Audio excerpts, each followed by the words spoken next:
मैं मनवीर कौर स्वागत करदी ਹਾਂ ਤੁਹਾਡਾ ਇਸ ਵੀਡੀਓ ਰਿਪੋਰਟ ਦੇ ਵਿੱਚ। ਅੱਜ ਆਪਾਂ ਇਹਦੇ 'ਚ ਗੱਲ ਕਰਾਂਗੇ ਕਿ ਜਿਹੜੇ ਪੰਜਾਬ ਦੇ ਵਿੱਚ ਸੇਵਾ ਕੇਂਦਰ ਸੀ, ਜਿਹੜੇ ਇੱਕ ਡਿਪਟੀ ਸੀਐਮ ਪੰਜਾਬ ਦੇ ਰਹੇ ਸੁਖਬੀਰ ਸਿੰਘ ਬਾਦਲ ਦਾ ਡ੍ਰੀਮ ਪ੍ਰੋਜੈਕਟ ਸੀ, ਉਹ ਸੇਵਾ ਕੇਂਦਰ ਕੀ ਇੱਕ ਫੇਲਡ ਪ੍ਰੋਜੈਕਟ ਸੀ ਜਾਂ ਉਹਨਾਂ ਨੂੰ ਜਾਣਬੁੱਝ ਕੇ ਹੀ ਸਰਕਾਰਾਂ ਵੱਲੋਂ ਫੇਲ ਕਰ ਦਿੱਤਾ ਗਿਆ। ਇਹ ਸੇਵਾ ਕੇਂਦਰਾਂ ਤੇ ਵੀਡੀਓ ਬਣਾਉਣ ਦਾ ਸੰਦਰਭ ਇੱਥੋਂ ਪੈਦਾ ਹੋਇਆ ਜਦੋਂ ਹੁਣ ਨਵੀਂ ਆਮ ਆਦਮੀ ਪਾਰਟੀ ਸਰਕਾਰ ਨੇ ਕਿਹਾ ਕਿ ਜਿਹੜੇ ਸੇਵਾ ਕੇਂਦਰ ਆ ਆਪਾਂ ਉਹਨਾਂ ਨੂੰ ਮੁਹੱਲਾ ਕਲੀਨਿਕ ਬਣਾ ਦਾਂਗੇ, ਜਿਹੜੀ one of guarantee C Aam Aadmi party ਸਰਕਾਰ ਦੀ। ਉਹਨਾਂ ਨੇ 130 ਸੇਵਾ ਕੇਂਦਰਾਂ ਦੀ ਸ਼ਨਾਖਤ ਕਰ ਲਈ ਹੈ, ਮਤਲਬ ਚੋਣ ਕਰ ਲਈ ਹੈ ਕਿ ਇਹਨਾਂ ਨੂੰ ਮੁਹੱਲਾ ਕਲੀਨਿਕਾਂ ਦੇ ਵਿੱਚ ਫਰਦਰ ਔਨ ਜਾ ਕੇ ਤਬਦੀਲ ਕਰ ਦੇਣਗੇ ਔਰ ਆਪਣੀ ਗਰੰਟੀ ਪੂਰੀ ਕਰਨਗੇ। ਸੇਵਾ ਕੇਂਦਰਸ ਜਦੋਂ ਡਿਪਟੀ ਸੀਐਮ ਸੀਗੇ ਸੁਖਬੀਰ ਸਿੰਘ ਬਾਦਲ, ਚੀਫ ਮਿਨਿਸਟਰ ਸੀ ਪ੍ਰਕਾਸ਼ ਸਿੰਘ ਬਾਦਲ, 2016 ਦੇ ਵਿੱਚ ਉਹਨਾਂ ਦਾ ਡ੍ਰੀਮ ਪ੍ਰੋਜੈਕਟ ਸੀ। ਕਿਹਾ ਜਾਂਦਾ ਸੀ ਉਹਨਾਂ ਵੱਲੋਂ ਜਦੋਂ ਪ੍ਰੈਸ ਕਾਨਫਰੰਸ ਕੀਤੀ ਗਈ ਹੈ, ਜੋ ਅਖਬਾਰਾਂ ਦੀਆਂ ਉਸ ਸਮੇਂ ਦੀਆਂ ਰਿਪੋਰਟਸ ਕਹਿੰਦੀਆਂ ਕਿ ਉਹਨਾਂ ਨੇ ਬੜੀ ਖੁਸ਼ੀ ਦੇ ਨਾਲ ਇਹ ਗਵਰਨੈਂਸ ਦਾ ਮਾਡਲ ਲੋਕਾਂ ਸਾਹਮਣੇ ਪੇਸ਼ ਕੀਤਾ ਸੀ, ਜਿਹੜੇ ਲੋਕਾਂ ਦੇ ਇੱਕ ਤਰ੍ਹਾਂ ਨਾਲ ਡੋਰ ਸਟੈਪ 'ਤੇ ਹੀ ਉਹਨਾਂ ਦੀਆਂ ਜਿਹੜੀਆਂ ਬੇਸਿਕ ਜੀਆਂ ਕਾਗਜ਼ਾਂ ਨਾਲ ਰਿਲੇਟਡ ਜ਼ਰੂਰਤਾਂ ਨੇ, ਜਿਵੇਂ ਕਿ ਬਰਥ ਸਰਟੀਫਿਕੇਟ ਕਢਾਉਣਾ, caste certificate, backward classes, income certificate ਵਗੈਰਾ, ਇੱਦਾਂ ਦੀਆਂ 60-70 ਉਹਨਾਂ ਨੇ ਸਰਵਿਸਿਜ਼ ਐਡ ਕਰਕੇ 2016 ਦੇ ਵਿੱਚ ਸ਼ੁਰੂ ਕਰਤਾ ਸੀ। ਸੇਵਾ ਕੇਂਦਰਾਂ ਦੇ ਵਿੱਚ 300 ਕਰੋੜ ਜਾਂ ਕਈ ਰਿਪੋਰਟਸ ਕਹਿੰਦੀਆਂ 500 ਕਰੋੜ ਤੱਕ ਦਾ ਵੀ ਖਰਚਾ ਪੰਜਾਬ ਸਰਕਾਰ ਦਾ ਹੋਇਆ ਸੀ ਸੈਟਅਪ ਕਰਨ ਦੇ ਲਈ, ਔਰ ਪੂਰੇ ਪੰਜਾਬ 'ਚ 2147 ਟੂ ਬੀ ਪ੍ਰੋਸਾਈਜ਼ ਸੇਵਾ ਕੇਂਦਰ ਖੋਲ੍ਹੇ ਗਏ ਸੀ। ਇਹਨਾਂ ਨੂੰ 3 ਟਾਇਰਸ ਦੇ ਵਿੱਚ ਵੰਡਿਆ ਹੋਇਆ ਸੀ। ਪਹਿਲਾ ਸੀਗਾ ਡਿਸਟ੍ਰਿਕਟ ਲੈਵਲ, ਜ਼ਿਲ੍ਹਾ ਪੱਧਰ, ਫਿਰ ਤਹਿਸੀਲ ਲੈਵਲ 'ਤੇ, ਔਰ ਫਿਰ ਪਿੰਡਾਂ ਦਾ ਕਲਸਟਰ ਬਣਾ ਕੇ ਪਿੰਡਾਂ ਦੇ ਵਿੱਚ ਜਿਵੇਂ 7000 ਤੋਂ 10,000 ਦੀ ਆਬਾਦੀ ਵਾਲੇ ਪਿੰਡਾਂ ਨੂੰ ਇਕੱਠੇ ਕਰਕੇ ਉੱਥੇ ਇੱਕ ਸੇਵਾ ਕੇਂਦਰ ਖੋਲ੍ਹ ਦਿੱਤਾ ਗਿਆ ਸੀ। ਸਾਰਾ ਕੁਝ ਸਰਕਾਰੀ ਜ਼ਮੀਨਾਂ ਜਾਂ ਪਿੰਡਾਂ ਦੇ ਵਿੱਚ ਮੰਡੀਆਂ ਦੇ ਨੇੜੇ ਜੋ ਸਰਕਾਰੀ ਜ਼ਮੀਨਾਂ ਸੀ ਉੱਥੇ ਹੀ ਇੱਕ ਆਪਾਂ ਦੇਖਦੇ ਹਾਂ ਛੋਟਾ ਜਿਹਾ ਕਨਸੈਪਟ, ਉਹਦੇ 'ਤੇ ਰਾਜਨਈ ਸੇਵਾ ਐਂਡ ਪਰਟੀਕੂਲਰ ਰੰਗ ਕਰਕੇ ਉਹ ਸੇਵਾ ਕੇਂਦਰ ਖੋਲ੍ਹ ਦਿੱਤੇ ਗਏ ਸੀ। ਉਹ ਰੰਗ ਵੀ ਬਾਅਦ ਵਿੱਚ ਬਹੁਤ ਪ੍ਰੋਬਲਮ ਦਿੰਦਾ ਰਿਹਾ ਅਗਲੀਆਂ ਸਰਕਾਰਾਂ ਨੂੰ। ਇਹਦੇ ਵਿੱਚ 2600 ਤੋਂ ਵੱਧ ਮੁਲਾਜ਼ਮ ਕੰਮ ਕਰਦੇ ਸੀ। ਮਕਸਦ ਸਿਰਫ ਇਹੀ ਸੀ ਲੋਕਾਂ ਨੂੰ ਈਜ਼ੀ ਸਰਵਿਸਿਜ਼ ਉਹਨਾਂ ਦੇ ਘਰ ਦੇ ਬਾਹਰ ਹੀ, ਘਰ ਦੇ ਨੇੜੇ ਹੀ ਮੁਹੱਈਆ ਕਰਵਾਉਣੀਆਂ। ਪੰਜਾਬ ਸਰਕਾਰ ਦਾ ਇਹ ਡਾਟਾ ਕਹਿੰਦਾ ਹੈ ਕਿ 15 ਲੱਖ ਰੁਪਈਆ ਇੱਕ ਸੇਵਾ ਕੇਂਦਰ ਨੂੰ ਬਣਾਉਣ ਦੇ ਵਿੱਚ ਸਰਕਾਰ ਦਾ ਖਰਚਿਆ ਗਿਆ ਸੀ। ਇਸ ਸੇਵਾ ਕੇਂਦਰ ਬਹੁਤ ਵਧੀਆ ਆਈਡੀਆਜ਼ ਔਰ ਬਹੁਤ ਵਧੀਆ ਸੋਚਣਾ ਸ਼ੁਰੂ ਕੀਤੇ ਗਏ ਸੀ, ਪਰ ਇਹਦੇ 'ਚ ਪ੍ਰੋਬਲਮ ਉਦੋਂ ਹੀ ਆ ਗਈ ਸੀ ਜਦੋਂ ਇਹਨਾਂ ਵੱਲੋਂ ਇਹ ਸਾਰਾ ਸਿਸਟਮ ਸੇਵਾ ਕੇਂਦਰਾਂ ਦਾ ਚਲਾਉਣ ਲਈ ਬਾਦਲ ਸਰਕਾਰ ਵੱਲੋਂ ਵੀ ਠੇਕੇਦਾਰੀ ਸਿਸਟਮ ਨੂੰ ਵਿੱਚ ਲੈ ਆਂਦਾ ਗਿਆ। ਪ੍ਰਾਈਵੇਟ ਕੰਪਨੀਆਂ ਨੂੰ ਠੇਕੇ ਦੇ ਦਿੱਤੇ ਗਏ ਇਹ ਸੇਵਾ ਕੇਂਦਰ ਆਪਰੇਟ ਕਰਨ ਦੇ ਲਈ, ਔਰ ਜਿੱਥੇ ਪ੍ਰਾਈਵੇਟ ਕੰਪਨੀਆਂ ਆ ਜਾਂਦੀਆਂ ਤਾਂ ਉੱਥੇ ਫਿਰ ਬਹੁਤ ਤਰ੍ਹਾਂ ਦਾ ਹੋਰ ਵੀ ਸੋਸ਼ਲ ਇੰਪਲੋਇਜ਼ ਦਾ ਜਾਂ ਹੋਰ ਬਹੁਤ ਤਰ੍ਹਾਂ ਦੀਆਂ ਪ੍ਰੋਬਲਮਸ ਖੜੀਆਂ ਹੁੰਦੀਆਂ ਭਵਿੱਖ ਦੇ ਵਿੱਚ, ਜੋ ਅੱਜ ਵੀ ਪੰਜਾਬ ਫੇਸ ਕਰ ਰਿਹਾ। ਸੇਵਾ ਕੇਂਦਰ ਜਿਹੜੇ ਅੱਜ ਖੰਡਰ ਹੋਏ ਪਏ ਨੇ। ਉਸ ਤੋਂ ਬਾਅਦ ਕੈਪਟਨ ਅਮਰਿੰਦਰ ਸਿੰਘ ਜੀ ਦੀ ਸਰਕਾਰ ਆਉਂਦੀ ਹੈ। ਕੈਪਟਨ ਅਮਰਿੰਦਰ ਸਿੰਘ ਦੀ ਸਰਕਾਰ ਆਉਂਦੀ ਹੈ 2017 ਦੇ ਵਿੱਚ, ਔਰ ਉਹਨਾਂ ਨੇ ਆ ਕੇ ਆਉਂਦਿਆਂ ਸਾਰ ਹੀ ਇੱਕ ਕਮੇਟੀ ਬਣਾ ਦਿੱਤੀ ਸੀ ਆਪਣੇ ਮੁੱਖ ਸਕੱਤਰ, ਪ੍ਰਿੰਸੀਪਲ ਜਿਹੜੇ ਚੀਫ ਸੈਕਟਰੀ ਹੁੰਦੇ ਆ ਉਹਨਾਂ ਦੇ ਅਧੀਨ, ਕਿ ਤੁਸੀਂ ਚੈੱਕ ਕਰੋ ਕਿ ਰੈਸ਼ਨਲਾਈਜੇਸ਼ਨ ਆਫ ਆਪਰੇਸ਼ਨਸ ਆਫ ਸੇਵਾ ਕੇਂਦਰ। ਇਸ ਕਮੇਟੀ ਨੇ ਰਿਪੋਰਟ ਦਿੱਤੀ ਔਰ ਰਿਪੋਰਟ ਕਹਿੰਦੀ ਸੀ ਕਿ 500 ਸੇਵਾ ਕੇਂਦਰਾਂ ਦੀ ਹੀ ਜ਼ਰੂਰਤ ਹੈ ਪੰਜਾਬ ਨੂੰ। ਬਾਕੀ ਦੇ ਜਿਹੜੇ 1647, ਮਤਲਬ ਕਿ ਜਿੰਨੇ ਵੀ ਕੁੱਲ ਆਪਣੇ ਕੋਲ ਸੇਵਾ ਕੇਂਦਰ ਸੀ ਉਹਨਾਂ 'ਚੋਂ 70% ਨਹੀਂ ਚਾਹੀਦੇ, ਸਿਰਫ 30% ਦੀ ਹੀ ਜ਼ਰੂਰਤ ਹੈ। ਕੈਪਟਨ ਅਮਰਿੰਦਰ ਸਿੰਘ ਸਰਕਾਰ ਨੇ ਉਸ ਚੀਜ਼ ਨੂੰ ਫੋਲੋ ਕੀਤਾ ਔਰ ਜਿਹੜੇ 70% ਸੀ 1647 ਸੇਵਾ ਕੇਂਦਰ ਬੰਦ ਕਰ ਦਿੱਤੇ, ਉੱਥੋਂ ਦੇ ਆਪਰੇਸ਼ਨ ਬੰਦ ਕਰਤੇ, ਤਾਲੇ ਲਗਾ ਦਿੱਤੇ। ਸਿਰਫ 500 ਜਿਹੜਾ ਉਹ ਪੰਜਾਬ ਦੇ ਵਿੱਚ ਚੱਲਦਾ ਪਿਆ ਅੱਜ ਦੇ ਸਮੇਂ ਦੇ ਵਿੱਚ ਵੀ, ਉਹਦੇ 'ਚੋਂ ਮੈਕਸੀਮਮ ਚੱਲਦੇ ਹੋਏ ਆ, ਬਟ ਕਾਫੀਆਂ ਦੇ ਵਿੱਚ ਹਜੇ ਵੀ ਪ੍ਰੋਬਲਮਸ ਹੈਗੀਆਂ ਉਹਨਾਂ ਦੇ ਆਪਰੇਸ਼ਨਸ ਦੇ ਵਿੱਚ। ਨਾਲ ਹੀ ਉਸ ਕਮੇਟੀ ਨੇ ਸਿਫਾਰਿਸ਼ ਦਿੱਤੀ ਸੀ ਕਿ ਇਹਨਾਂ ਨੂੰ ਜਿਹੜੇ 500 ਹੈਗੇ ਵੀ ਆ ਉਹਨਾਂ ਨੂੰ DC ਪੱਧਰ 'ਤੇ ਹੀ ਚਲਾ ਲੈਣਾ ਚਾਹੀਦਾ ਆ। ਪਰ ਬਾਵਜੂਦ ਇਸ ਦੇ ਵੀ ਕੈਪਟਨ ਅਮਰਿੰਦਰ ਸਿੰਘ ਸਰਕਾਰ ਨੇ ਜਿਹੜਾ ਠੇਕੇਦਾਰੀ ਸਿਸਟਮ ਆ ਇਹਨਾਂ ਸੇਵਾ ਕੇਂਦਰਾਂ ਦੇ ਵਿੱਚ ਦੁਬਾਰਾ ਤੋਂ ਸ਼ੁਰੂ ਕਰ ਦਿੱਤਾ ਹੈ, ਕਿਉਂਕਿ ਕੈਪਟਨ ਅਮਰਿੰਦਰ ਸਿੰਘ ਸਰਕਾਰ ਨੇ ਸੇਵਾ ਕੇਂਦਰਾਂ ਦਾ ਮਾਡਲ ਬਦਲ ਦਿੱਤਾ, ਇਹਨੂੰ ਇੱਕ ਤਰ੍ਹਾਂ ਦਾ ਸੁਵਿਧਾ ਕੇਂਦਰ ਵਗੈਰਾ ਬਣਾ ਕੇ ਇਹਨੂੰ ਵਰਤ ਲਿਆ, ਔਰ ਜਿਹੜਾ ਠੇਕੇਦਾਰੀ ਸਿਸਟਮ ਸੀ ਉਹਨੂੰ ਖਤਮ ਨਹੀਂ ਕੀਤਾ। ਉਸ ਜਿਹੜੀ ਕੁਰੀਤੀ ਸੀ ਉਹਨੂੰ ਫਿਰ ਅੱਗੇ ਕੈਰੀ ਫੋਰਵਰਡ ਕੀਤਾ। ਕੁਰੀਤੀ ਮੈਂ ਠੇਕੇਦਾਰੀ ਸਿਸਟਮ ਨੂੰ ਕਿਉਂ ਕਹਿੰਦੀ, ਉਹਦੀ ਆਪਾਂ ਅੱਗੇ ਜਾ ਕੇ ਗੱਲ ਕਰਾਂਗੇ ਇਸ ਵੀਡੀਓ ਦੇ ਅੰਤ ਦੇ ਵਿੱਚ। ਇਹਨਾਂ ਨੇ ਇੱਕ ਨਵੀਂ ਕੰਪਨੀ ਨੂੰ ਠੇਕਾ ਦਿੱਤਾ। ਉਹ ਜਿਹੜਾ ਕੰਪਨੀ ਸੀਗੀ ਡਿਜੀਟਲ ਸੋਲਿਊਸ਼ਨ ਨਾਮ ਤੋਂ ਇੱਕ ਕੰਪਨੀ ਸੀ, ਜਿਹੜੀ ਕਿ ਜਦੋਂ ਉਹਨੂੰ ਠੇਕਾ ਮਿਲਿਆ ਉਸ ਤੋਂ ਕੁਝ ਦਿਨ ਪਹਿਲਾਂ, ਕੁਝ ਮਹੀਨੇ ਪਹਿਲਾਂ ਹੀ ਬਣੀ ਸੀ, ਤਾਜੀ, ਔਰ ਉਹਨਾਂ ਨੇ ਇਹ ਠੇਕਾ ਲੈ ਕੇ ਇੱਥੇ ਸੇਵਾ ਕੇਂਦਰਾਂ 'ਚ ਕੰਮ ਜਿਹੜਾ ਸ਼ੁਰੂ ਕਰ ਦਿੱਤਾ। ਅੱਜ ਪੰਜਾਬ ਦੇ ਵਿੱਚ ਜਿਹੜੇ ਸੇਵਾ ਕੇਂਦਰ ਚੱਲਦੇ ਨੇ ਉਹ ਜਿੱਦਾਂ ਆਪਾਂ ਗੱਲ ਕੀਤੀ ਕਿ 3 ਟਾਇਰ ਦੇ ਵਿੱਚ ਨੇ।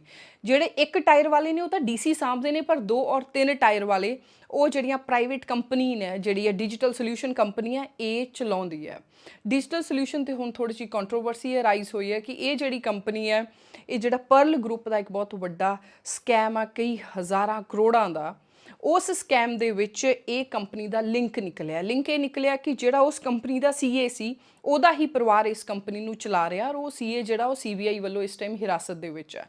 ਸੋ ਇੱਥੇ ਇੱਦਾਂ ਲੱਗਦਾ ਕਿ ਜਿਹੜੇ ਸੇਵਾ ਕੇਂਦਰਾਂ ਦਾ ਠੇਕਾਕਰਨ ਕੀਤਾ ਗਿਆ, ਪ੍ਰਾਈਵੇਟਾਈਜੇਸ਼ਨ ਕਰਕੇ ਠੇਕੇ ਤੇ ਦੇ ਦਿੱਤੇ ਗਿਆ, ਤਾਂ ਉਹ ਵੀ ਕਿਤੇ ਨਾ ਕਿਤੇ ਹੋ ਸਕਦਾ ਕਿ ਆਪਸੀ ਭਾਈਵਾਲੀ ਦੇ ਵਿੱਚ ਦਿੱਤੇ ਹੋਣ। ਪਰ ਇਸ ਤੋਂ ਪਹਿਲਾਂ ਜਿਹੜੀ ਸੁਖਬੀਰ ਸਿੰਘ ਬਾਦਲ ਸਰਕਾਰ ਨੇ ਠੇਕੇ ਤੇ ਦਿੱਤੇ ਸੀ, ਉਹ 60% ਸਰਕਾਰ ਨੂੰ ਦਿੰਦੇ ਸੀ, 40% ਆਪ ਰੱਖਦੇ ਸੀ। ਪਰ ਇਹ ਜਿਹੜੀ ਨਵੀਂ ਕੰਪਨੀ ਕੈਪਟਨ ਅਮਰਿੰਦਰ ਸਿੰਘ ਲੈ ਕੇ ਆਏ, ਜਿਹੜੀ ਪਰਲ ਦੇ ਨਾਲ ਜੁੜੀ ਹੋਈ ਆ, ਉਹ 81% ਸਰਕਾਰ ਨੂੰ ਦਿੰਦੇ ਸੀ ਔਰ 19% ਜਿਹੜਾ ਹੈ ਉਹ ਆਪ ਆਪਣੇ ਕੋਲ ਪ੍ਰੋਫਿਟ ਰੱਖਦੇ ਸੀ। ਇਹ ਜਿਹੜਾ ਠੇਕਾ ਆ, ਪੱਤਰਕਾਰ ਚਰਨਜੀਤ ਭੁੱਲਰ ਦਾ ਕਹਿਣਾ ਹੈ ਕਿ ਕਿਸੇ ਗੈਰ ਕਾਨੂੰਨੀ ਢੰਗ ਨਾਲ ਤਾਂ ਨਹੀਂ ਦਿੱਤਾ ਗਿਆ, ਪਰ ਇਹਦੇ ਵਿੱਚ ਨੈਤਿਕਤਾ ਦਾ ਸਵਾਲ ਖੜਾ ਹੁੰਦਾ ਵੀ ਉਹਨਾਂ ਲੋਕਾਂ ਨੂੰ ਹੀ ਠੇਕੇ ਦਿੱਤੇ ਗਏ ਜਿਹੜੇ ਬਹੁਤ ਵੱਡੇ ਫਰਾਡ ਸਕੈਮ ਦੇ ਵਿੱਚ ਫਸੇ ਹੋਏ ਸੀ। ਸੋ ਇੱਕ ਸਰਕਾਰ ਦੀ ਫੈਸਲੇ ਲੈਣ ਲੱਗਿਆ, ਨੈਤਿਕ ਜ਼ਿੰਮੇਵਾਰੀਆਂ ਕੁਝ ਹੁੰਦੀਆਂ ਨੇ, ਇਸ ਕਰਕੇ ਉਹ ਨੈਤਿਕਤਾ ਤੇ ਥੋੜਾ ਜਿਹਾ ਸਵਾਲ ਖੜਾ ਹੁੰਦਾ ਹੈ।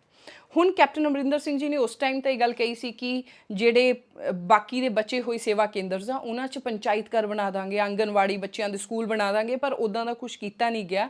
ਸੇਵਾ ਕੇਂਦਰ ਖੰਡਰ ਦੇ ਖੰਡਰ ਹੀ ਬਣੇ ਹੋ ਰਹੇ। ਔਰ ਹੁਣ ਜਿਹੜੇ ਭਗਵੰਤ ਮਾਨ ਸਰਕਾਰ ਉਹ ਕਹਿੰਦੀ ਆ ਮੁਹੱਲਾ ਕਲੀਨਿਕ ਬਣਾਵਾਂਗੇ। ਇਹ ਜਿਹੜੇ ਸੇਵਾ ਕੇਂਦਰ ਆ ਜਿਨ੍ਹਾਂ ਦੇ ਉੱਤੇ ਰਾਜ ਨਹੀਂ ਸੇਵਾ ਲਿਖਿਆ ਹੋਇਆ ਸੀ, ਜਿਹੜੇ ਇੱਕ ਬਹੁਤ ਵੱਡਾ ਸਟੈਪ ਸੀਗੇ ਲੋਕਾਂ ਨੂੰ ਈਜ਼ੀ ਐਂਡ ਉਹਨਾਂ ਦੇ ਐਕਸੈਸਿਬਲ ਜਿਹੜੀਆਂ ਸਰਵਿਸਿਜ਼ ਆ ਉੱਥੇ ਈ ਗਵਰਨੈਂਸ ਦਾ ਮਾਡਲ ਜਿਹੜਾ ਉੱਥੇ ਲਾਗੂ ਕਰਨ ਦਾ, ਔਰ ਲੋਕਾਂ ਨੇ ਇਹਦਾ ਫਾਇਦਾ ਉਠਾਇਆ ਵੀ। ਇਸ ਪੂਰੇ ਪ੍ਰੋਜੈਕਟ ਨੂੰ, ਸੇਵਾ ਕੇਂਦਰਸ ਨੂੰ ਕਿਉਂ ਤੇ ਕਿਵੇਂ ਫੇਲ ਕੀਤਾ ਗਿਆ, ਉਹਦੇ ਕੁਝ ਪੁਆਇੰਟ ਮੈਂ ਤੁਹਾਡੇ ਅੱਗੇ ਰੱਖਣਾ ਚਾਹੁੰਦੀ ਹਾਂ। ਸਭ ਤੋਂ ਪਹਿਲਾਂ ਤਾਂ ਜਦੋਂ ਇਸ ਸਿਸਟਮ ਨੂੰ ਬਣਾਇਆ ਗਿਆ ਸੇਵਾ ਕੇਂਦਰਾਂ ਨੂੰ, ਜਦੋਂ ਇਹਦੇ ਵਿੱਚ ਠੇਕੇਦਾਰੀ ਸਿਸਟਮ ਪਾ ਦਿੱਤਾ ਗਿਆ, ਉਦੋਂ ਹੀ ਪ੍ਰੋਬਲਮ ਕ੍ਰੀਏਟ ਹੋ ਗਈ। ਪਹਿਲਾਂ BLS ਨਾਮ ਦੀ ਕੰਪਨੀ ਨੂੰ ਠੇਕਾ ਦਿੱਤਾ ਗਿਆ ਸੀ ਔਰ ਬਾਅਦ ਵਿੱਚ ਡਿਜੀਟਲ ਸੋਲਿਊਸ਼ਨ ਜਿਹੜੀ ਆ ਉਹ ਕੈਪਟਨ ਅਮਰਿੰਦਰ ਸਿੰਘ ਨੇ ਉਹਦਾ ਠੇਕਾ ਬਦਲ ਦਿੱਤਾ।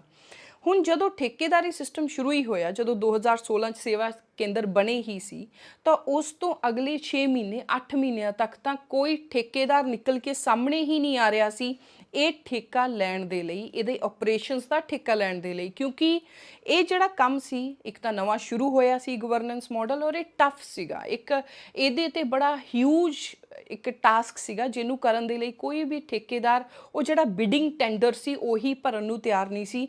3 ਵਾਰੀ ਤਾਂ 6 ਮਹੀਨਿਆਂ ਦੇ ਵਿੱਚ 3 ਵਾਰੀ ਤਾਂ ਉਹ ਲਾਸਟ ਡੇਟ ਨੂੰ ਪੋਸਟਪੋਨ ਕਰਨਾ ਪਿਆ, ਔਰ ਅਲਟੀਮੇਟਲੀ ਜਿਹੜਾ BLS ਆਏ ਵੀ ਉਹਨਾਂ ਵੱਲੋਂ 60 ਔਰ 40 ਦਾ ਸਿਸਟਮ ਸਰਕਾਰ ਨਾਲ ਰੱਖ ਲਿਆ ਗਿਆ।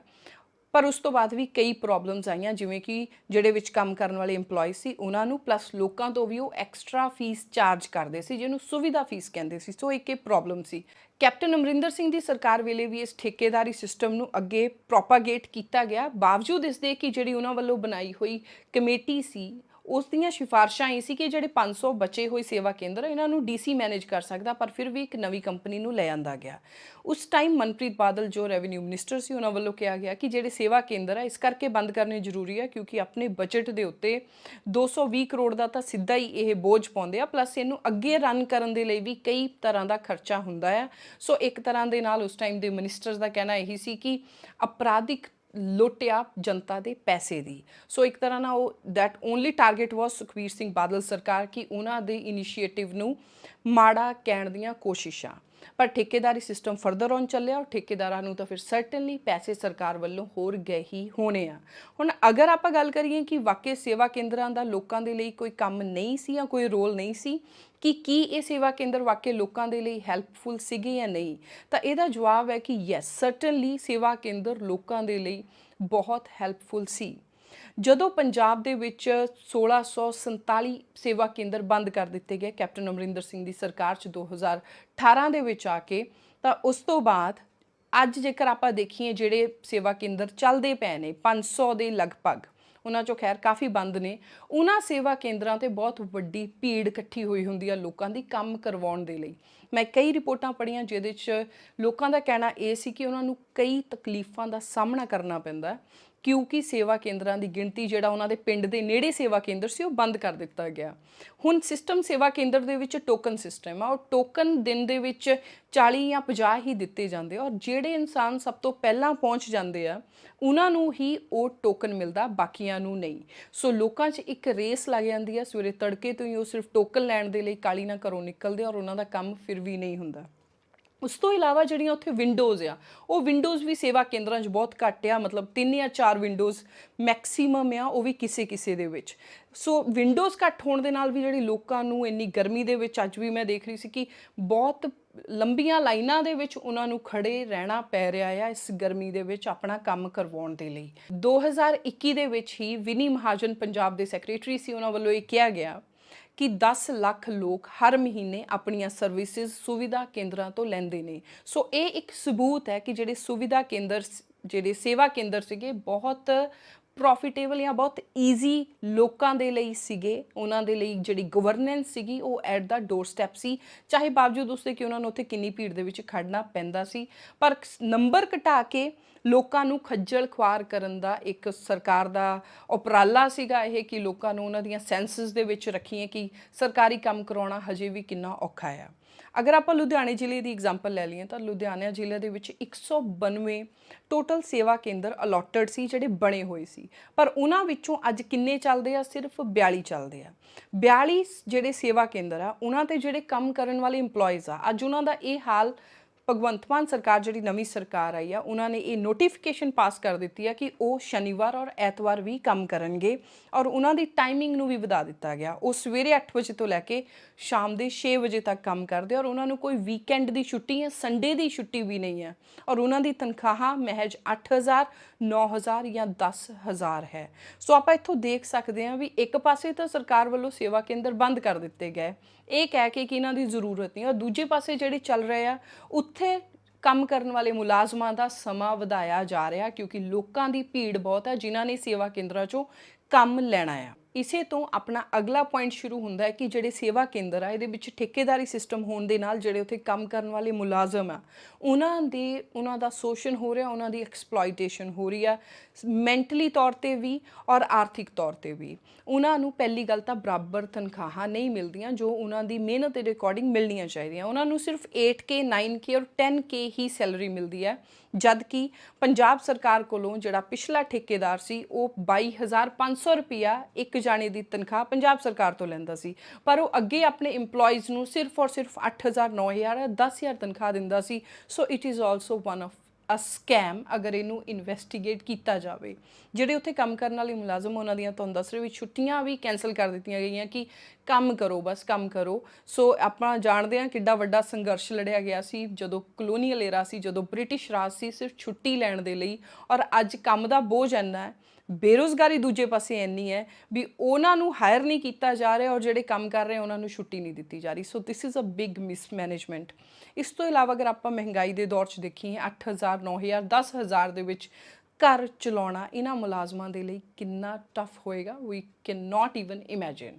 ਸੇਵਾ ਕੇਂਦਰਾਂ 'ਚ ਕੰਮ ਕਰਨ ਵਾਲੇ ਮੁਲਾਜ਼ਮਾਂ ਨੂੰ ਕਿਸੇ ਵੀ ਤਰ੍ਹਾਂ ਦਾ ਕੋਈ ਓਵਰ ਟਾਈਮ ਸੈਟਰਡੇ ਸੰਡੇ ਲਗਾਉਣ 'ਤੇ ਨਹੀਂ ਮਿਲਦਾ, ਪਲੱਸ ਨਾ ਹੀ ਉਹਨਾਂ ਦੀ ਤਨਖਾਹ 'ਚ ਕੋਈ ਇਨਕਰੀਮੈਂਟ ਮਿਲਦਾ ਔਰ ਨਾ ਹੀ ਕੋਈ ਹੋਰ ਤਰ੍ਹਾਂ ਦੀਆਂ ਜਿਹੜੀਆਂ ਫੈਸਿਲਿਟੀਜ਼ ਜਿਹੜੀਆਂ ਜੌਬ ਦੇ ਨਾਲ ਹੁੰਦੀਆਂ ਆ, ਜਿਵੇਂ ਜੀਵਨ ਬੀਮਾ ਹੋ ਗਿਆ, ਜਿਵੇਂ ਸੁਰੱਖਿਆ ਦੇ ਲਈ ਜਾਂ ਉਹਨਾਂ ਦੀ ਫੈਮਿਲੀ ਪ੍ਰਮੋਸ਼ਨ ਦੇ ਲਈ, ਹੈਲਥ ਪ੍ਰਮੋਸ਼ਨ ਦੇ ਲਈ, ਉੱਦਾਂ ਦੀਆਂ ਕੋਈ ਵੀ ਸਰਵਿਸਿਜ਼ ਇਹਨਾਂ ਨੂੰ ਅਲੋਟ ਨਹੀਂ ਕੀਤੀਆਂ ਜਾਂਦੀਆਂ। ਬਸ ਕੰਮ ਲਿਆ ਜਾਂਦਾ ਉਹਨਾਂ ਸੇਵਾ ਕੇਂਦਰਾਂ ਦੇ ਵਿੱਚ ਜਿਨ੍ਹਾਂ ਨੂੰ ਸਰਕਾਰ ਬੰਦ ਕਰਨਾ ਚਾਹੁੰਦੀ ਹੈ, ਜਿਨ੍ਹਾਂ ਨੂੰ ਸਰਕਾਰ ਇਹ ਕਹਿੰਦੀ ਹੈ ਕਿ ਇਹ ਤਾਂ ਇੱਕ ਫੇਲਡ ਪ੍ਰੋਜੈਕਟ ਸੀ, ਇਹ ਜਨਤਾ ਦਾ ਪੈਸਾ ਖਾਦਾ ਹੈ। ਪਰ ਉਹੀ ਸੇਵਾ ਕੇਂਦਰਾਂ 'ਤੇ ਕਿੰਨੀ ਭੀੜ ਲੋਕਾਂ ਦੀ ਖੱਜਲ ਖੁਆਰੀ ਇਸ ਗਰਮੀ ਦੇ ਵਿੱਚ ਆਪਾਂ ਦੇਖ ਸਕਦੇ ਹਾਂ। ਉਸ ਤੋਂ ਅਗਲੀ ਗੱਲ ਆਉਂਦੀ ਹੈ ਕਿ ਉਹ ਜਿਹੜੇ ਸੇਵਾ ਕੇਂਦਰ ਬਣਾਏ ਗਏ ਸੀ ਪ੍ਰਕਾਸ਼ ਸਿੰਘ ਬਾਦਲ ਸਰਕਾਰ ਵੇਲੇ, ਜਿਹੜੇ ਹੁਣ ਤੱਕ ਚੱਲੇ ਆ ਰਹੇ ਆ, ਖੰਡਰ ਬਣ ਚੁੱਕਿਆ, ਜਿੱਥੇ ਹੁਣ ਮੁਹੱਲਾ ਕਲੀਨਿਕ ਬਣ ਗਏ, ਉਹਨਾਂ ਦਾ ਜਿਹੜਾ ਆਰਕੀਟੈਕਚਰਲ ਪਲਾਨ ਸੀ ਉਹਦੇ ਵਿੱਚ ਡਿਜ਼ਾਈਨਿੰਗ ਦੇ ਵਿੱਚ ਪ੍ਰੋਬਲਮ ਫਾਈਂਡ ਆਊਟ ਕਰਦੀਆਂ ਰਹੀਆਂ ਨੇ ਪੋਲੀਟੀਕਲ ਪਾਰਟੀਆਂ। ਉਹਨਾਂ ਦਾ ਕਹਿਣਾ ਸੀ ਕਿ ਖਾਸ ਤੌਰ 'ਤੇ ਨੀਲਾ ਤੇ ਉਹ ਜਿਹੜਾ ਕੇਸਰੀ ਰੰਗ, ਜਿਹਨੂੰ ਆਪਾਂ ਕਹਿ ਸਕਦੇ ਹਾਂ ਭਗਵਾ ਰੰਗ ਕਹਿ ਸਕਦੇ ਹਾਂ, ਜਾਂ ਸੰਤਰੀ ਜਿਹਾ ਰੰਗ, ਉਹ ਯੂਜ਼ ਕੀਤਾ ਗਿਆ ਇਹਦਾ ਮਤਲਬ ਕਿ ਇਹ ਜਿਹੜਾ ਰੰਗ ਸੀ ਉਹ ਅਕਾਲੀ ਦਲ ਪਾਰਟੀ ਨਾਲ ਐਸੋਸੀਏਟ ਕਰਕੇ ਉਹ ਦੇਖਦੇ ਆ, ਜਿਹਦੇ ਖਿਲਾਫ ਉਹਨਾਂ ਨੂੰ ਹਮੇਸ਼ਾ ਹੀ ਪ੍ਰੋਬਲਮ ਰਹੀ ਆ। ਹੁਣ ਭਗਵੰਤ ਮਾਨ ਸਰਕਾਰ ਮੁਹੱਲਾ ਕਲੀਨਿਕ ਬਣਾਉਣ ਤਾਂ ਜਾ ਰਹੀ, ਉਹਨਾਂ ਦਾ ਵੀ ਇੱਥੇ ਕਹਿਣਾ ਹੈ ਕਿ ਉਹ ਰੈਨੋਵੇਟ ਕਰਨਗੇ ਇਹਨੂੰ, ਇਹਦੇ 'ਚ ਕੁਝ ਕੁ ਚੇਂਜਸ ਕੀਤੀਆਂ ਜਾਣਗੀਆਂ। ਬੇਸਿਕਲੀ ਰੰਗ ਹੀ ਬਦਲਿਆ ਜਾਏਗਾ ਕਿ ਕਿਤੇ ਉਹ ਨੀਲਾ ਰੰਗ ਤੇ ਉਹ ਕੇਸਰੀ ਰੰਗ ਵਿੱਚ ਨਜ਼ਰ ਨਾ ਆਵੇ। ਆਲਮੋਸਟ ਲਾਸਟ ਪੁਆਇੰਟ ਇਹ ਹੈ ਕਿ ਮੁਹੱਲਾ ਕਲੀਨਿਕ ਭਗਵੰਤ ਮਾਨ ਸਰਕਾਰ ਇਹ ਕਹਿਣ ਨੂੰ ਤਾਂ ਕਹਿ ਰਹੀ ਹੈ ਕਿ 130 ਜਿਹੜੇ ਉਹ ਸਨਾਖਤ ਕਰਕੇ ਉੱਥੇ ਮੁਹੱਲਾ ਕਲੀਨਿਕ ਬਣਾ ਦਾਂਗੇ, but it is highly problematic.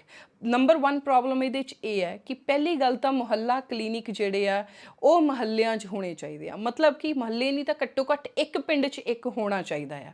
ਪਰ ਜਿਹੜੇ ਸੇਵਾ ਕੇਂਦਰਾਂ ਨੂੰ ਇਹ ਮੁਹੱਲਾ ਕੇਂਦਰਾਂ 'ਚ ਟਰਾਂਸਫਰ ਕਰਨਗੇ ਆਪਣੀ ਗਰੰਟੀ ਪੂਰੀ ਕਰਨ ਦੇ ਲਈ, ਇਹਦੇ ਵਿੱਚ ਵੀ ਇੱਕ ਚਲਾਕੀ ਆ ਸਰਕਾਰ ਦੀ। ਉਹ ਚਲਾਕੀ ਇਹ ਹੈ ਕਿ ਜਿਹੜੇ ਸੇਵਾ ਕੇਂਦਰ ਇੱਕ ਬਣਾਇਆ ਗਿਆ ਉਹਦੇ ਅਰਾਊਂਡ 7000 ਤੋਂ 10000 ਜਾਂ ਕਿਤੇ ਇਸ ਤੋਂ ਵੀ ਜ਼ਿਆਦਾ ਆਬਾਦੀ ਦੇ ਲਈ ਇੱਕ ਸੇਵਾ ਕੇਂਦਰ ਬਣਾਇਆ ਗਿਆ ਸੀ। ਸੋ ਅਗਰ ਮੁਹੱਲਾ ਕਲੀਨਿਕ ਸਰਕਾਰ ਬਣਾਉਣ ਤੇ ਲੱਗੇਗੀ ਤਾਂ ਉਹ ਇੱਕ ਮੁਹੱਲਾ ਕਲੀਨਿਕ ਇੱਕ ਸੇਵਾ ਕੇਂਦਰ ਦੇ ਵਿੱਚ 7000 ਤੋਂ 10000 ਪੋਪੂਲੇਸ਼ਨ ਦੇ ਲਈ, ਆਬਾਦੀ ਦੇ ਲਈ ਫਿਜ਼ੀਬਲ ਨਹੀਂ ਹੋਏਗਾ, ਵਾਇਏਬਲ ਆਪਸ਼ਨ ਲੋਕਾਂ ਦੇ ਲਈ ਨਹੀਂ ਹੋਏਗੀ ਔਰ ਲੋਕਾਂ ਨੂੰ ਉਹ ਜਿਹੜਾ ਚੈਨ ਸਕੂਨ ਔਰ ਬੈਟਰ ਹੈਲਥ ਸਰਵਿਸਿਜ਼ ਉਹ ਨਹੀਂ ਮਿਲ ਪਾਉਣਗੀਆਂ।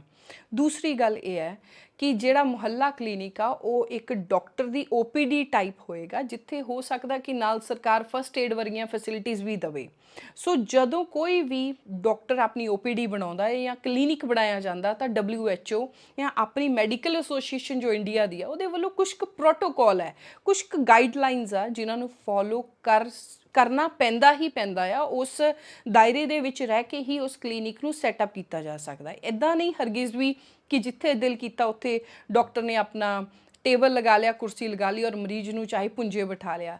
ਉਹਦੇ ਲਈ ਹਰ ਇੱਕ ਚੀਜ਼ ਦਾ ਧਿਆਨ ਰੱਖਿਆ ਜਾਂਦਾ ਹੈ ਕਿ ਕਿੰਨੇ ਏਰੀਏ ਦੇ ਵਿੱਚ ਬਣਿਆ ਹੋਣਾ ਚਾਹੀਦਾ ਡਾਕਟਰ ਦਾ ਕਲੀਨਿਕ, ਕਿੰਨਾ ਹਵਾਦਾਰ ਹੋਣਾ ਚਾਹੀਦਾ, ਹੱਥ ਧੋਣ ਦੀ ਕੀ ਉੱਥੇ ਫਿਜ਼ੀਬਿਲਿਟੀ ਹੋਣੀ ਚਾਹੀਦੀ ਆ, ਪਲੱਸ ਜਿਹੜੇ ਡਾਕਟਰ ਜਾਂ ਮੈਡੀਕਲ ਟੀਮ ਆ ਉਹਨਾਂ ਦੇ ਲਈ ਸਕਰਬਿੰਗ, ਜਿਹੜਾ ਮੈਡੀਕਲ ਹੈਂਡ ਵਾਸ਼ ਜਾਂ ਆਪਣੇ ਹਾਈਜੀਨ ਰੱਖਣ ਦੇ ਲਈ ਤਾਂ ਕਿ ਇਨਫੈਕਸ਼ਨ ਨਾ ਫੈਲੇ, ਉਹਦੇ ਲਈ ਪ੍ਰੋਪਰ ਇੱਕ ਕਾਰਨਰ ਹੋਣਾ ਚਾਹੀਦਾ ਜਿੱਥੇ ਉਹ ਪ੍ਰੋਪਰਲੀ ਬਾਹਾਂ ਤੱਕ ਜਾਂ ਆਪਣੇ ਅੱਛੀ ਤਰ੍ਹਾਂ ਕਲੀਨ ਕਰ ਸਕਣ ਆਪਣੀ ਬਾਡੀ ਨੂੰ, ਗਾਊਨ ਚੇਂਜ ਕਰਨ ਵਗੈਰਾ ਵਗੈਰਾ। ਪਲੱਸ ਪੇਸ਼ੈਂਟ ਦੇ ਬੈਠਣ ਲਈ, ਪੇਸ਼ੈਂਟ ਦੇ ਵੇਟਿੰਗ ਲਈ, ਔਰ ਸਭ ਤੋਂ ਵੱਡੀ ਪ੍ਰੋਬਲਮ ਬਾਥਰੂਮਸ। ਨਾਲ ਹੀ ਅਗਰ ਛੋਟੀ ਮੋਟੀ ਫਸਟ ਏਡ ਦੇਣ ਦਾ ਵੀ ਪ੍ਰਾਵਧਾਨ, ਕਿਉਂਕਿ ਅਗਰ ਕਲੀਨਿਕ ਬਣੇਗਾ ਤਾਂ ਫਸਟ ਏਡ ਜਾਂ ਕੋਈ ਛੋਟੀ ਮੋਟੀ ਐਮਰਜੈਂਸੀ ਜੋ ਪਿੰਡਾਂ 'ਚ ਨਾਰਮਲ ਘਰਾਂ ਦੇ ਵਿੱਚ ਹੁੰਦੀ ਆ ਉਹਦਾ ਵੀ ਉੱਥੇ ਫਿਜ਼ੀਬਿਲਿਟੀ ਰੱਖਣੀ ਪਏਗੀ। ਔਰ ਜਿਹੜੇ ਉਹ ਮੁਹੱਲਾ ਕਲੀਨਿਕ ਜਿੱਥੇ ਬਣਾਉਣ ਲੱਗੇ ਆ ਸੇਵਾ ਕੇਂਦਰਾਂ ਦੇ ਵਿੱਚ, ਉਹ ਸੇਵਾ ਕੇਂਦਰ ਮੁਹੱਲਾ ਕਲੀਨਿਕ ਦੇ ਲਈ ਉਹਦਾ ਆਰਕੀਟੈਕਚਰਲ ਡਿਜ਼ਾਈਨ ਨਹੀਂ ਆ। ਆਰਕੀਟੈਕਚਰਲ ਡਿਜ਼ਾਈਨ ਉਹਦਾ ਸਿਰਫ ਔਰ ਸਿਰਫ ਵਿੰਡੋ ਲਗਾ ਕੇ ਲੋਕਾਂ ਨੂੰ ਗਵਰਨੈਂਸ ਮਾਡਲ ਰਾਹੀਂ ਜਿਹੜੀਆਂ ਬੇਸਿਕ ਸੁਵਿਧਾਵਾਂ ਜਾਂ ਸਰਟੀਫਿਕੇਟ ਬਣਾਉਣ ਦੀਆਂ, ਹਲਫਨਾਮੇ, ਹਲਫੀਆ ਬਿਆਨ ਪੁਲਿਸ ਵਿਭਾਗ ਦੀਆਂ, ਇੱਦਾਂ ਦੇ ਕੰਮਾਂ ਲਈ ਦਿੱਤੀਆਂ ਗਈਆਂ। ਉੱਥੇ ਅਗਰ ਅੱਜ ਮੁਹੱਲਾ ਕਲੀਨਿਕ ਆਪਣੀ ਸਰਕਾਰ ਸੈੱਟ ਕਰ ਦੇਗੀ, ਆਮ ਆਦਮੀ ਪਾਰਟੀ ਸਰਕਾਰ ਨੂੰ ਵਾਹਵਾਹੀ ਮਿਲਦੀ ਵਾਲੇ ਸਾਰੇ ਪਾਸੇ ਉਹ ਇਸ ਕਰਕੇ ਮਿਲਦੀ ਹੈ ਕਿਉਂਕਿ Aam Aadmi party governance reform ਕਰ ਰਹੀ ਹੈ। ਸੋ ਅਗਰ ਮੁਹੱਲਾ ਕਲੀਨਿਕ ਸੇਵਾ ਕੇਂਦਰਾਂ 'ਚ ਖੋਲ੍ਹੇ ਜਾਣਗੇ ਤਾਂ ਇਹ ਗਵਰਨੈਂਸ ਰਿਫਾਰਮ ਨਹੀਂ ਹੋਏਗਾ, ਇਹ ਰਾਦਰ ਮਿਸਮੈਨੇਜਮੈਂਟ ਹੋਏਗੀ। ਤਾਂ ਆਉਣ ਵਾਲੇ 5 ਸਾਲਾਂ ਨੂੰ ਆਪਾਂ ਰੌਲਾ ਪਾਉਂਦੇ ਹੋਵਾਂਗੇ ਇੱਥੇ ਹੀ ਕਿ ਮੁਹੱਲਾ ਕਲੀਨਿਕਾਂ ਦੀ ਹਾਲਤ ਸੁਧਾਰਨ ਦੀ ਜ਼ਰੂਰਤ ਆ, ਕਿਉਂਕਿ ਉਹ ਸੇਵਾ ਕੇਂਦਰ ਮੁਹੱਲਾ ਕਲੀਨਿਕ ਚਲਾਉਣ ਲਈ, ਇੱਕ ਡਾਕਟਰ ਦਾ ਡਿਸਪੈਂਸਰੀ ਲੈਵਲ ਦਾ ਹਸਪੀਟਲ ਚਲਾਉਣ ਲਈ ਨਹੀਂ ਬਣੇ ਹੋਏ। ਸੋ ਅਗਰ ਭਗਵੰਤ ਮਾਨ ਸਰਕਾਰ ਇਹ ਮੂਵ ਲੈਂਦੀ ਹੈ ਤਾਂ ਇਹਦਾ ਮਤਲਬ ਇਹ ਹੈ ਕਿ ਭਗਵੰਤ ਮਾਨ ਸਰਕਾਰ ਜਿਹੜੀ ਬਦਲਾਵ ਦੀ ਸਰਕਾਰ ਆ ਉਹ ਵੀ ਸਿਰਫ ਔਰ ਸਿਰਫ ਪੁਰਾਣੀਆਂ ਸਰਕਾਰਾਂ ਵਾਂਗੂ ਹੀ ਮਿਸਮੈਨੇਜਮੈਂਟ, ਕੰਮ ਚਲਾਊ ਕੰਮ ਕਰ ਰਹੀ ਆ। ਕੋਈ ਲੰਬੀ ਦੂਰਦਰਸ਼ੀ ਸੋਚ ਦੇ ਨਾਲ ਉਹ ਨਹੀਂ ਚੱਲ ਰਿਹਾ ਤਾਂ ਕਿ ਲੋਕਾਂ ਨੂੰ ਆਉਣ ਵਾਲੀਆਂ ਕਈ ਦਹਾਕਿਆਂ ਤੱਕ ਵਧੀਆ ਸਿਹਤ ਸੁਵਿਧਾਵਾਂ ਮਿਲਣ, ਉਹ ਉਹਨਾਂ ਦੀ ਮੂਵ ਨਹੀਂ ਹੈ। ਸੇਵਾ ਕੇਂਦਰ ਰੁਲੇ ਕਿਉਂ? ਰੁਲੇ ਇਸ ਕਰਕੇ ਕਿਉਂਕਿ ਸੁਖਬੀਰ ਸਿੰਘ ਬਾਦਲ ਦੀ ਸਰਕਾਰ ਚਲੀ ਗਈ, ਕੈਪਟਨ ਅਮਰਿੰਦਰ ਸਿੰਘ ਦੀ ਸਰਕਾਰ ਆ ਗਈ। ਸੋ ਕੈਪਟਨ ਅਮਰਿੰਦਰ ਸਿੰਘ ਦੇ ਟਾਰਗੇਟ ਤੇ ਸੀ ਇਹ ਸੇਵਾ ਕੇਂਦਰ, ਕਿਉਂਕਿ ਸੇਵਾ ਕੇਂਦਰ ਇੱਕ ਉਹ ਚੀਜ਼ ਸੀ ਜਿਹੜੇ ਹਰ ਪਿੰਡ ਚੋਂ ਲੰਘਦੇ ਆਲਮੋਸਟ ਦੇਖੀ ਜਾਂਦੇ ਸੀ। ਉਹ ਕਿਤੇ ਨਾ ਕਿਤੇ ਪਿਛਲੀ ਸਰਕਾਰ ਦੀ ਅਚੀਵਮੈਂਟ ਦਿਖਾਉਂਦੇ ਸੀ ਕਿ ਉਸ ਸਰਕਾਰ ਨੇ ਲੋਕਾਂ ਲਈ ਕੁਝ ਕੀਤਾ ਆ। ਸਿਰਫ ਉਹਨਾਂ ਨੂੰ ਖੰਡਰ ਬਣਾਉਣ ਦੇ ਲਈ ਇੱਕ ਕੈਪਟਨ ਅਮਰਿੰਦਰ ਸਿੰਘ ਦੀ ਸਰਕਾਰ ਨੇ ਇਹ ਕਦਮ ਚੱਕਿਆ। ਕੈਪਟਨ ਅਮਰਿੰਦਰ ਸਿੰਘ ਦੀ ਸਰਕਾਰ ਕੋਲ ਵੀ ਖਾਸ ਪੈਸਾ ਨਹੀਂ ਸੀ, ਉਹਨਾਂ ਵੀ ਕਰਜ਼ੇ 'ਚ ਡੁੱਬੇ ਹੋਏ ਸੀ ਔਰ ਪੈਸਾ ਖਰਚਣਾ ਵੀ ਨਹੀਂ ਸੀ ਚਾਹੁੰਦੇ। ਮਨਪ੍ਰੀਤ ਬਾਦਲ ਖਜ਼ਾਨਾ ਮੰਤਰੀ ਨੂੰ ਆਪਾਂ ਚੰਗੀ ਤਰ੍ਹਾਂ ਜਾਣਦੇ ਆ।